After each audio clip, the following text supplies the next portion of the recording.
Aldermanic Board, and so it really has been really good to work with you. I mean, just last week we on the harbor side, on the maritime side, put some money together to make sure that we can make appropriate connections between your rail and harbor, and this is going to be a big issue in Connecticut, both I think in New Haven and up in New London. So there, I think good things are coming, other good things are coming, and clearly we've funded a lot of programs. But the reason I'm here is you're here. Because this is so darn important that a state that is now finally turning things around. I'm going to give you a suggestion or tell you some of the things that have recently happened. On the bond agenda last Friday,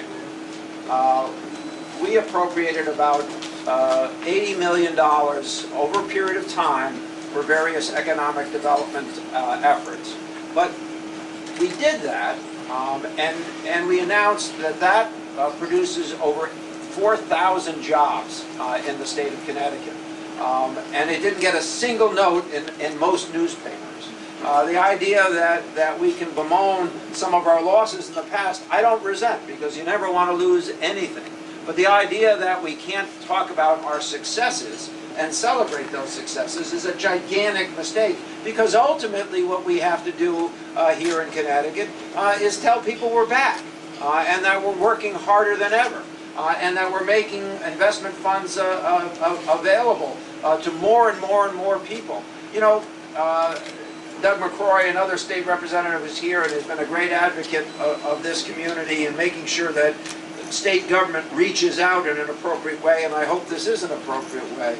But there's a lot of good news going on. And quite frankly, as I prepare to leave, and as I've sacrificed in my own way to make sure that good things would happen again, it is vitally important to me that our urban environments and people of color enjoy that success, which I now know is on our way. We're going to have a number of announcements over the summer about companies moving into our state.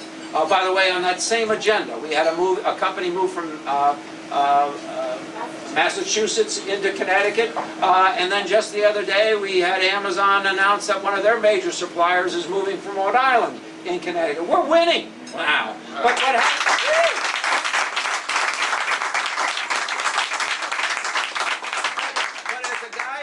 In an urban environment in Stanford, a guy who lived in Boston and lived in New York, it is vitally important to me that this success, which I now know is coming, and by the way, the next governor's going to tell you they did the whole thing. I wish I was the next governor.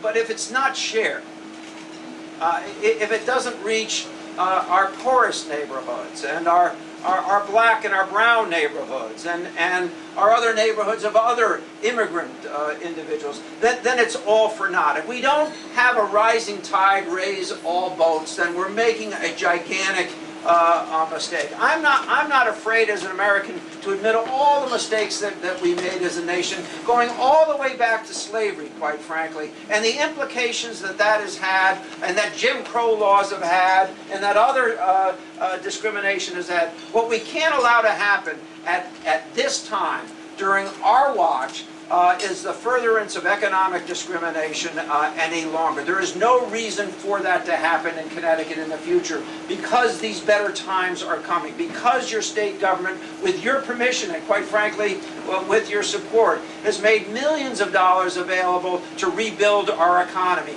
concentrating on certain areas. I'll give you a statistic that you probably have not heard.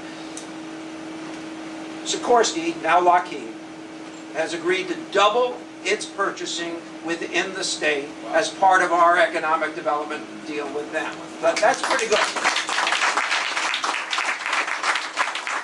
And by the way, that's not all just components for the machinery. That's who they're going to buy their other services from. They're going to double that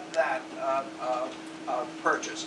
Pratt & Whitney engine, which we did a remarkable deal with a few years ago, which guarantees the presence of that company in our state for a generation or a generation and a half when people thought it was leaving.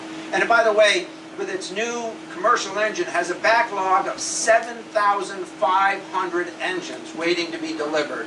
They've agreed to more than double their in-state purchase of services and component parts. And then if you go down to New London, and I saw somebody from New London or from the eastern part of the state just a little while ago, we reached a historic agreement with respect to the construction of submarines. And hopefully we're going to enjoy 3 submarines being created in our state or assembled in our state for the first time since the Second World War per year. But they've agreed.